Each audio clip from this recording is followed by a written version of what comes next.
Bismillahirrahmanirrahim. Assalamualaikum warahmatullahi wabarakatuh. Alhamdulillahi rabbil alamin. Wa bihi nasta'inu ala umuri dunya waddin. Wassalatu wassalamu ala ashrafil anbiya'i wal mursalin wa ala alihi wa sahbihi ajma'in, amma ba'd.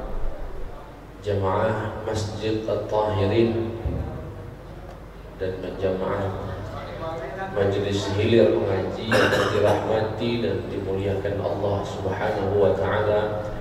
Alhamdulillah, segala puja dan puji syukur kita persembahkan kehadirat Allah Subhanahu wa ta'ala, yang mana pada malam hari ini dengan izin Allah kita masih bisa bermajelis, masih bisa hadir. Semoga kehadiran kita dan ilmu yang akan kita dapat akan meninggikan derajat kita di sisi Allah Subhanahu wa ta'ala. Amin ya rabbal alamin. Salawat beserta salam tercurahkan kepada uswatun hasanah Sayyiduna Muhammad sallallahu alaihi wasallam. Semoga kita bisa mengamalkan dan menghidupkan sunnahnya, dan di akhirat nanti kita mendapatkan syafaatnya. Amin ya rabbal alamin. Jemaah sekalian yang dirahmati oleh Allah Subhanahu wa ta'ala, malam hari ini kita mengulang materi yang kemarin karena rupanya tidak terekam. Ya, saya enggak ada. Jadi yang hadir pada majelis minggu lalu, insya Allah makin mantap ilmunya. Insya Allah. Yang tidak hadir beruntung hari ini, tidak ketinggalan berarti. Tentang apa? Tentang tawarru', sifat wara'. Sifat wara'. Apa itu sifat wara'? Gampangnya, sifat yang ada pada diri seorang muslim untuk lebih berhati-hati. Jangan sampai yang dimakan, yang diminum, yang dikonsumsi itu haram, atau setidaknya makjolas. Ada kehati-hatian. Mohon maaf kalau orang tidak punya sifat wara', tidak nanya dulu punya siapa, santap. Nabi Muhammad sallallahu alaihi wasallam ketika beliau pulang dari luar, kemudian masuk ke rumahnya, mendapati kurma ada di rumahnya. Beliau langsung makan? Tidak. Beliau nanya dulu sama orang rumah, "Wahai istriku, ini kurma dari mana?" "Ada orang ngantar tadi ya Rasulullah." "Sedekah apa hadiah?" Karena seorang nabi kalau jawabannya sedekah, beliau tidak boleh makan sedekah. Tapi kalau itu hadiah, Nabi nyobanya cincin. Kata Sayyidah Aisyah, "Hadiah ya Rasulullah makan, sedekah ya Rasulullah tidak makan." Nah, sifat mengkonfirmasi, memperjelas statusnya, ya, itu sifat apa namanya? Wara', adanya kehati-hatian tadi. Nah, ini yang akan kita pelajari malam hari ini. Dan sifat ini di akhir zaman susah, berat. Siapa sekarang orang muslim yang hendak terima sembako dari calon wali kota, calon bupati? Siapa, Pak? 1 dari 1000 orang. Sekali menolak, kata wong fanatiknya beragama, kapunian banget. Bahkan bukan sekedar terima sembako, nyari. Ada yang nyarinya. Tiga wong menjuk, tiga diterimanya galau. Dijanjikannya akan dicoblos galau, tiga-tiganya batal suara. Ini yang akan kita pelajari malam hari ini, yaitu sifat wara'. Qala al-musannif rahimahullah wa nafa'ana Allah bi'ulumihi fid darain amin. Faslun at-tawarru'u 'anil muharramati wasyubuhat. Kata Habib Abdullah bin Alwi Al-Haddad, wa 'alaika bil war'i 'anil muharramati wasyubuhat. Wajib bagi kalian bersifat wara', bersifat hati-hati dengan dua hal. Satu yang jelas haramnya, yang kedua yang sifatnya masih syubhat, masih belum jelas. Tadi bahasa apa? Bahasa Inggris ya, mak jelas. Jaga dari dua hal ini. Jangan sampai tumbuh dalam diri kita daging sumbernya dari harta haram. Fa innal wara'a mullaqud din. Karena sesungguhnya sifat wara' adalah benteng pelindung agama kita. Pak, orang kalau nggak punya sifat wara', na'udzubillah min dzalik, halal haram dia makan juga, maka rusak agamanya. Kalau jangankan orang biasa, ulama saja kalau tidak wara' habis. Kati harga diri. Ditelepon, Assalamualaikum Ustaz. Waalaikumsalam. Ustaz, kira-kira jamaahnya pacar nggak nyoblos aku Ustaz? Gue tidak bisa Pak. 20 juta Ustaz. Kaget dulu, aku istikharah dulu. 20 juta. Kenapa Ustaz? Dekat yang tahu. Ustaz terima berapa? Dekat yang tahu. Yang penting Ustaz dengan main halus baik coba. Misalnya baik. Dan orang yang mau dicalon ini tidak benar sebetulnya. Andai saya terima itu duit 20 juta, itu harga diri saya di mata orang tadi nggak ada harga lagi. Dia akan ngomong kepada tim suksesnya, gampang, coba 20. Aku tahu harga Ustaz itu 20 juta. Alangkah rendahnya 20 juta Pak. Itu kalau orang nggak punya sifat, nggak ada lagi nilai agama di mata orang, hilang. Maka dari itu, wallazi alaihi madar 'inda al-ulama'il 'amilin, ya. Dan sifat wara' ini menjadi standarisasi seorang ulama, dia wara' atau tidak. Dan Rasulullah sallallahu alaihi wasallam bersabda, kullu lahmin nabata min suhtin fannaru awla bihi. Setiap daging yang tumbuh pada diri manusia dari harta yang haram, maka neraka lebih utama untuknya. Aduh, makan beras tadi Pak 5 kilo, sogoan mau. Jadi daging ini tempatnya di neraka. Na'udzubillah min. Dan kata Nabi Muhammad sallallahu alaihi wasallam, man ittaqa syubuhati faqad istabra'a li dinihi wa 'irdihi. Barang siapa yang melindungi dirinya dari syubhat, melindungi dirinya dari makanan, minuman, harta, rezeki yang tidak jelas, masih syubhat tadi, sungguh dia telah melindungi agama dan harga dirinya. Wa man waqa'a fi syubuhat, tapi orang yang sudah jatuh pada syubhat, waqa'a fil haram, suatu hari nanti pasti dia akan mencicipi yang itu betul-betul haram. Artinya kalau yang syubhat tadi, syubhat itu kan berarti anggaplah 50%-nya halal, 50%-nya ada indikasi haram, itu syubhat itu Pak. Ada unsur halal, ada unsur. Orang yang biasa syubhat itu lambat laun atau bahkan cepat pasti akan nyicipi yang haramnya 100%. Makanya dalam Islam itu sebelum derajat haram ada derajat makruh.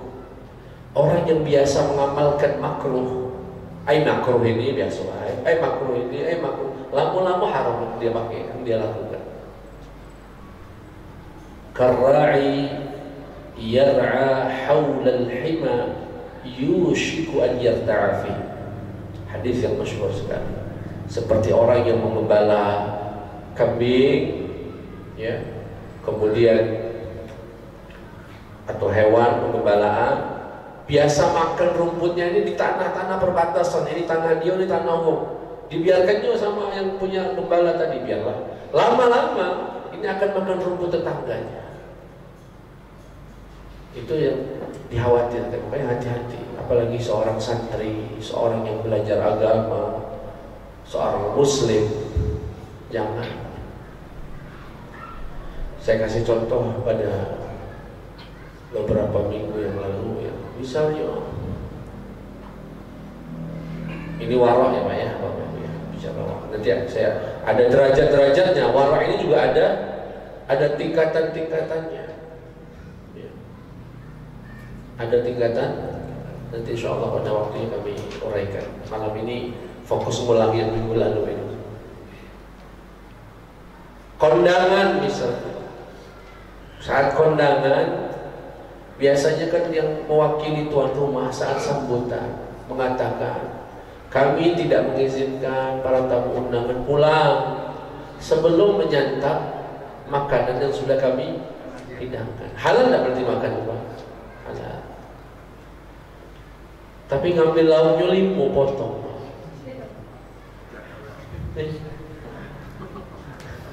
Setahu kami Pak ya, karena kami pernah, mungkin Bapak juga pernah, kita ngadakan resepsi pernikahan. Ketika mau bicara lagi rundingan sama tukang cateringnya, memang Ustadz nak undang berapa uang? Ya kurang lebih 300. Oh berarti 600 Ustadz.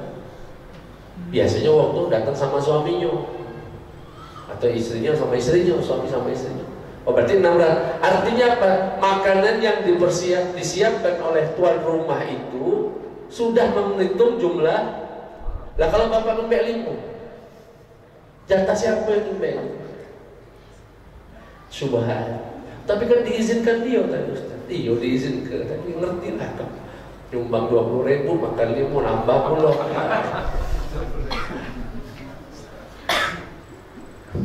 Jadi katakan haram niat tidak juga. Lalu dapat izin. Bahasanya juga bukan mencicipi, menyantap. Oh, dia nafsirkan nyantap ini pokoknya makan siang plus jamak. Bukan jamak kosong, jamaknya sempurna pula sama kaget makan malamnya. Nah, ya mungkin itu di mata orang awam biasa, Pak, biasa, kakunya. Nah, tapi kalau Bapak ingin bersikap warak, ambil yang cukup. Ambil yang bakal Bapak makan, Ibu makan sampai habis. Yang terlihat di masyarakat Pak yang kita saksikan, pembeknya banyak, penuh. Yang dimakan setengah, sisanya ditaruh di bawah kursi. Mubazir.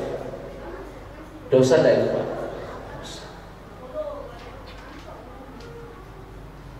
Kamu kira kesindir tapi. Baik. Lalu apa dampaknya kalau orang itu tidak bersifat wara', jadi tidak melindungi dirinya dari yang haram atau tidak melindungi dirinya dari yang syubhat? Yang pertama, tidak mendapatkan taufik dari Allah untuk ibadah, alias akan menjadi orang yang lesu, berat niat ibadah. Wa'lam, kata Habib Allah, anna alladhi yatanawalu al-harama wa syubuhati qalla an yuwaffaqa li fi'li al-amal as-salih. Ketahuilah, orang yang biasa mengkonsumsi yang haram atau mengkonsumsi yang syubhat tadi, yang tidak jelas tadi, qalla, sedikit kemungkinan dia akan mendapatkan taufik dari Allah. Energinya dari makanan itu akan timbul untuk maksiat, jarang dipakai untuk ibadah, habis untuk yang sia-sia. Wa in wuffiq, misalnya, wa in wuffiqa lahu zahiran fala budda an ya'rida lahu min al-afatil batinati ma yufsiduhu alayhi kal-ujbi war-riya. Andai pun Bapak melihat, Ibu menyaksikan Ada orang rizkinya haram, makannya haram, atau minimal syubhat, terjinggonya rajin ibadah. Oh tidak usah. Dia itu meski gawenya ternak babi, rajin sedekah di situ. Misalnya Pak. Artinya kan tadi kata Al-Habib kan, orang yang makanannya syubhat atau yang haram itu jarang beramal soleh. Kalaupun dia beramal soleh, andai pun Bapak melihat ada orang gawenya gak jelas, halal haram dia tangkap, korupsi dia lakukan. Banyak korupsi koruptor bangun masjid, banyak koruptor naik haji. Andai pun mereka diberikan taufik bisa beramal soleh, akan, kata beliau, pasti akan ada penyakit di hatinya yang akan merusak amal solehnya sehingga tidak ada nilainya di sisi Allah. Akan timbul Pak itu dari makanan haram tadi, ketika dia mungkin tidak menghalanginya ibadah, tetap ibadah, tapi haramnya jalan, akan timbul penyakit hati seperti riya, seperti ujub, dan itu yang akan merusak. Oh ini lebih capek lagi Pak, terjinggungnya ibadah tapi tidak kata ini. Alhamdulillah, orang yang makan haram, orang yang makan syubhat, berat beramal soleh.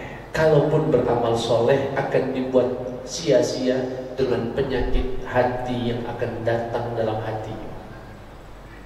Na'udzubillahi min. Ini yang pertama, dampak daripada orang yang tidak wara, yang tidak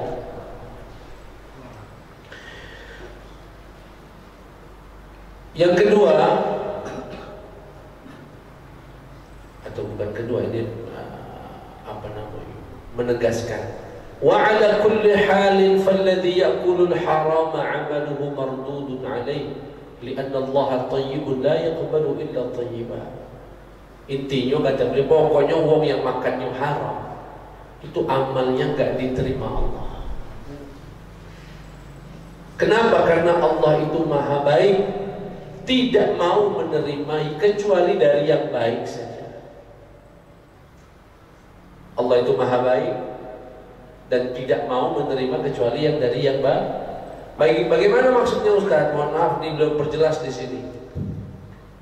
Wa bayanu dzalika anna al-a'mal la yatasawwaru fi'luha illa bi harakatil jawarih wa harakatul jawarih la tustata'u illa bil quwwati al-muktasabati min al-ghidha' fa idza kana al-ghidha'u khabithan kanat al-quwwatu wal harakatu al-mutawallidatu minhu khabithatan. Jadi kata beliau, kenapa orang yang intinya itu orang yang makan haram, makan syubhat itu amalnya nggak diterima? Begini Pak, kata beliau, Bapak Ibu perhatikan, karena namanya amal soleh, baca Quran, sholat, haji, itu kan gerak tubuh Pak ya. Sholat itu kan gerakan, haji juga begitu, silaturahim juga begitu. Namanya gerakan anggota tubuh pasti bersumber dari energi. Adanya energi di dalam tubuh, makanya dia pacak berjalan ke masjid, makanya dia pacak pergi ke sana ke sini beramal tadi. Nah, energi itu sumbernya dari mana? Dari makan. Dari makanan. Kalau makanannya khabith, makanannya haram, makanannya syubhat, maka energi yang dikeluarkan pun energi yang khabith, yang haram, yang tidak baik. Nah, dari energi itu berubah menjadi amal, amalnya pun menjadi amal yang tidak baik, dan Allah menyatakan tidak akan menerima dari amal kecuali yang baik. Ya selama langkah capeknya dia ibadah bertahun-tahun karena dia tidak memperhatikan makanannya, minumnya, rezekinya. Beli mobil dari mana? Hasil memenangkan judi online misalnya. Pesta makan sama anak-anaknya, dari mana? Harta waris adiknya. Ada baik? Iya, banyak. So, di adiknya mana? Biarkanlah dia kalah sidang, kalah macam-macam. Hasil nipuan, hasil budi keuang, hasil nyopet, hasil nyabu, hasil macam-macam korupsi, termasuk hasil membeli jatah lebih dari daging kurban.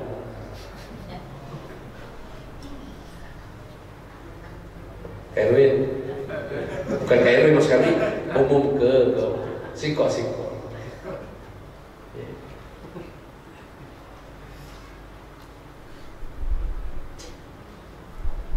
Baik.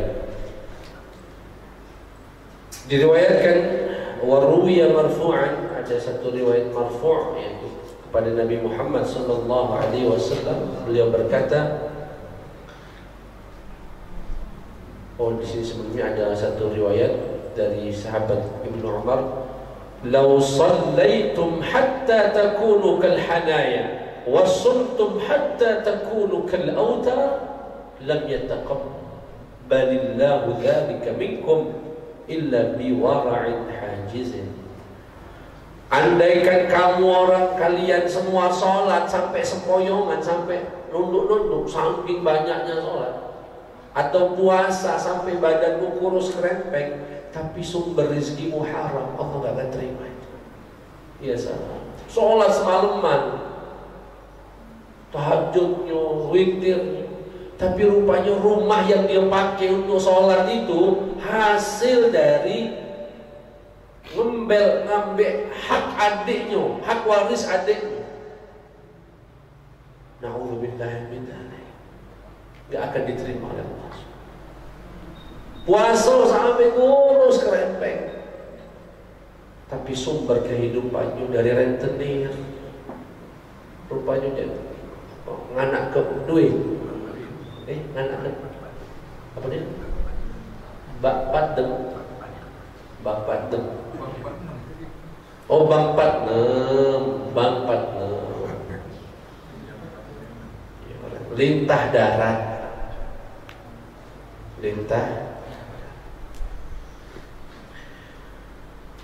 Nggak akan diterima oleh Allah Subhanahu wa taala. Nauzubillah. Rasulullah sallallahu alaihi wasallam bersabda, "Man ishtara thawban bi'ashrati darahim wa fiha dirhamun min haram lam yataqabbalillahu lahu salatan ma dama 'alaihi syai'un minhu." Barang siapa yang membeli pakaian harganya 10 dirham, 1 dirhamnya haram, 9-nya halal, Allah tak akan menerima sholat selama pakaian itu tidak 100% halalnya. Beli baju jubah harganya 100.000, 90.000 hasil keringat dia, 10.000-nya ambil nyopet, ngembek kotak amal misalnya, selipkan jadi 100, beli jubah pakai sholat, Allah gak akan terima. Bayangkan 10% keharaman ada dalam satu barang, Allah gak terima, apalagi yang 100%. Na'udzubillahi min dzalik. وإذا كان هذا حكم الثوب الذي عشر ثمنه من حرام فكيف يكون الحال لو كان كله كذلك. وإذا كان هذا في الملبوس الذي هو على ظاهر الجسد فما الظن به في الغذاء الذي يتخلل العروق والأوصال ويسري في سائر البدن. Jika ini 1/10 saja yang haramnya tadi bisa membuat amal itu tidak diterima, apalagi yang 100% memang haram. Jika ini keharamannya ada di pakaian itu kan artinya di luar tubuh, di luar badan. Bagaimana jika keharaman itu mengalir di darah, ada di dalam, tumbuh jadi daging, sudah pasti akan diterima oleh Allah Subhanahu wa ta'ala. Makanya hati-hati nih, hati-hati. Jadi warah tadi menghindari diri dari yang haram dan syubhat. Haram sendiri terbagi menjadi dua. Haram itu disebut makanan haram, rezeki haram, itu dibagi menjadi dua. Yang pertama, syai'un muharramun li'ainih, sesuatu yang haram karena zatnya, babi, bangkai, khamr. Itu jelas, itu namanya haram li zatihi, haram di dalam dirinya itu haram. Yang kedua, halalun fi nafsihi, zatnya halal sebetulnya, dimakan tuh halal. Seperti apa? Beras, ikan, daging halal, banyu putih, banyu jus halal. Tapi cara mendapatkannya yang haram. Banyu putih maling, misalnya. Beras hasil sogokan, hasil nipu wong, maka ini menjadi haram. Tapi bukan haram di zatnya, karena zatnya beras tadi sebetulnya halal. Hanya konsumsi, cara dia mendapatkannya menjadi haram. Dan ini harus dihindarkan. Artinya apa? Wong muslim harus menghindari dari zat-zat yang haram, benda-benda yang memang diharamkan, dan juga memastikan cara mendapatkannya pun harus yang halal. Yang kedua, yang berkaitan dengan syubhat. Syubhat sendiri kalau haram dibagi dua, syubhat dibagi 3 derajat. Syubhat dibagi 3 derajat. Yang pertama, ma tuyuqina tahrimuhu wa syukka fi hillihi, wa hadhihi syubahu hukmuha hukmul haram. Yang pertama, derajat yang pertama apa itu? Yaitu sesuatu yang diyakini keharamannya, tapi ada sedikit keraguan kalau dia ini halal. Kalau dia ini yakin haram, tapi kata Allah ada halalnya. Yang semacam ini bagi orang yang wara' khususnya itu akan sama dengannya haram. Contohnya apa Ustaz? Bisa tunjuk contohnya.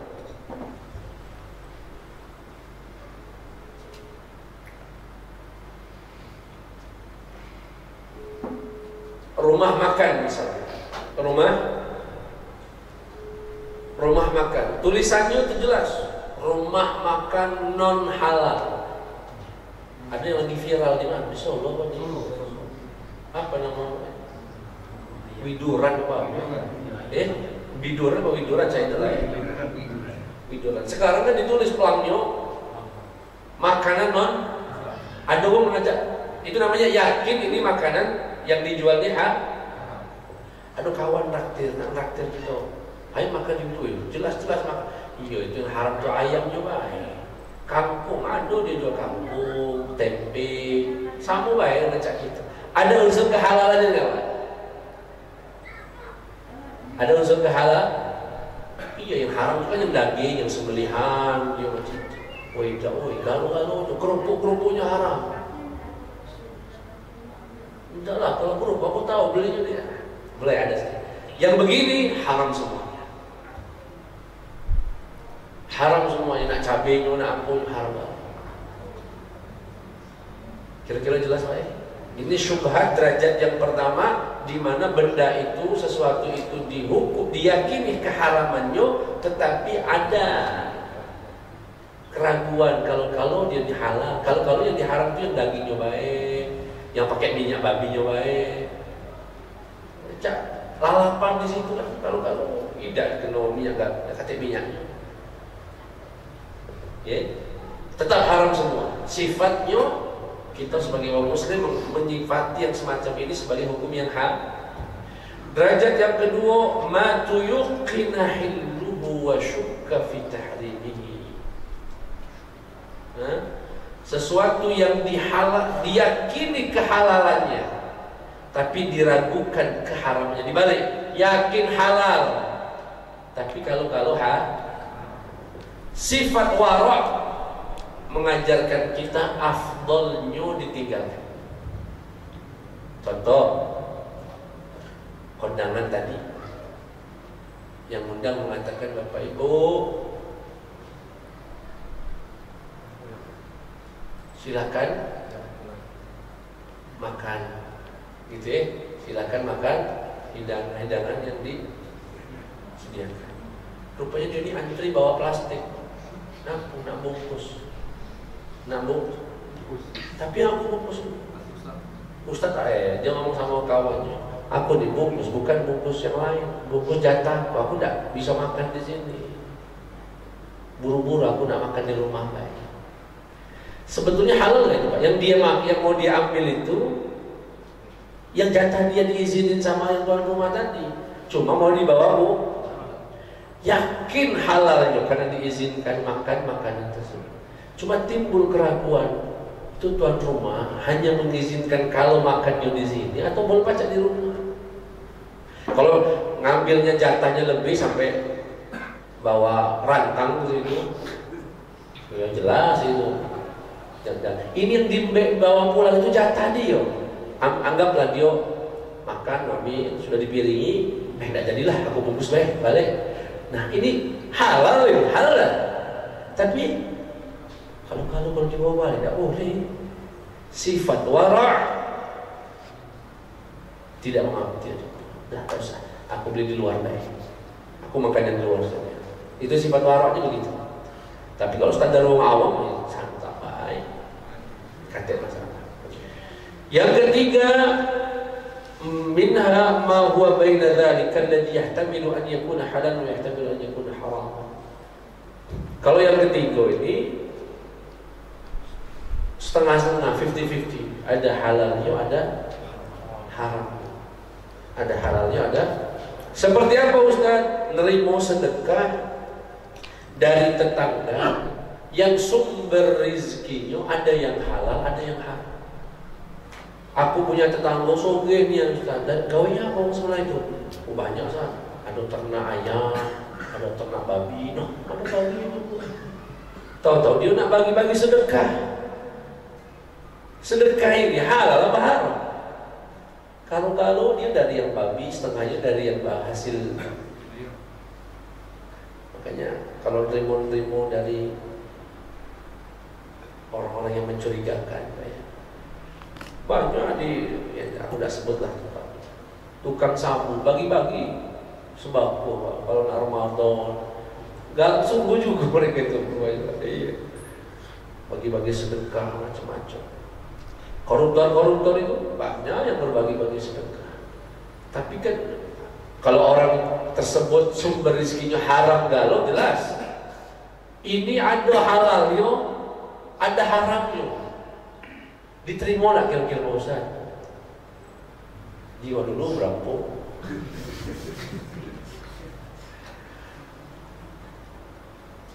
Ini yang disebut Nabi Muhammad SAW. Da' ma yaribuk ila ma la yaribuk. Tinggalkan apa yang meragukan kepada yang tidak meragukan. Aku ragulah, tidak tahu. Kalau ada orang bagi bapak ibu nggak usah ikut ambil, nggak usah ikut ambil. Minta dari Allah, aghnini bihalalika an haram wa bifadlika amman siwa. Ya Allah, cukupkan aku dengan yang halal, jangan buat aku butuh kepada yang haram. Itu doa dibaca setiap ada salat. Allahumma aghnini bihalalika an haram wa bifadlika amman siwa. Jadi kalau yang 50-50 tadi, kalau dia datang ke rumah Ustaz Kenjo, uangnya kita tahu rentenir dia nih, tapi suaminya PNS, suaminya tadi gajinya halal, dia ini kamu nggak tahu. Kalau bapak ibu kenal, tanya baik-baik. Maaf, kagak itu akan kita jelaskan pada pertemuan yang akan datang. Saya kira itu yang bisa kami sampaikan pada malam hari ini. Semoga Allah Subhanahu wa taala melindungi kita, keluarga kita dari makanan yang tidak halal alias haram. Allah cukupkan kita dengan yang halal. Allah jauhkan kita, keluarga kita dari yang haram. Sebagai penutup saya tambah satu poin ngomongnya. Jujur saja Bapak, hari ini mengapa banyak doa-doa orang tua tidak terkabul? Waktu kita dulu Pak, ya mohon maaf, wongnya di kampung, gawinya sawah, gawinya kebun, anaknya sukses gawe. Sekarang anaknya lah sukses, gak jadi wong hebat. Dia sendiri kesusahan saat mendidik anaknya berandal kan. Padahal wong tuanya dulu tidak berpendidikan kadang-kadang. Wong desa niat, wong polos, tapi doanya mustajab. Orang ini sudah sukses di kota, udah jadi gelarnya macam-macam lah, doktor apa pejabat. Kok anaknya berandal kan? Walaupun ini tidak menjadi standar. Ada yang berandal itu karena ujian dari Allah, tapi ada karena doanya tidak Kenapa tidak mustajab? Karena ada daging haram yang dimakan.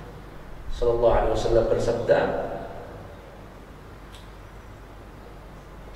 Nabi Muhammad sallallahu alaihi wasallam dzakara rajula yutilu as-safar ash'ath aghbar yamuddu yadayhi ila as-sama' yaqulu ya rab ya rab ya rab. Kata Nabi, ada orang safar sampai rambutnya itu lusuh berdebu. Artinya wong ini musafir. Kemudian menengadahkan tangannya ke langit. Artinya wong ini berdoa dan berkata ya Rabb ya Rabb. Artinya wong ini merintih. 3 hal yang membuat doa itu mustajab ada di wong ini. Musafir, ngangkat tangan, merintih-rintih. Seharusnya mustajab. Tapi apa kata Nabi? Tapi orang ini wa mat'amuhu haram, makanannya haram, wa mashrabuhu haram, minumnya haram, wa malbasuhu haram, pakaiannya, wa ghudhiya biharam, gizinya, makannya itu juga haram. Fa anna yustajabu lah. Mustahil Allah kabulkan doanya. Bagaimana Allah akan kabulkan doanya? Walaupun musafir, walaupun nangis-nangis sama Allah, ya Allah anakku ya Allah bandelnya, tapi gawe haram, rezeki yang dia makan haram, yang dia jual nafkah ke anaknya haram. Fa anna yustajabu lah. Bagaimana Allah akan mengabulkan doa? Banyak sekarang orang tua yang tak lagi mustajab doanya buat anak, bukan karena keorangtuaannya, tapi karena ketidakwara'annya melindungi perutnya dari makanan yang haram. Semoga Allah Subhanahu wa taala jadikan anak-anak kita min ahli khair, min ahli dha'ah, min ahli Quran. Amin ya rabbal alamin. Sallallahu alaihi wasallam Muhammad wa alihi wasallam. Alhamdulillah rabbil alamin. Assalamualaikum warahmatullahi wabarakatuh. Waalaikumsalam warahmatullahi wabarakatuh.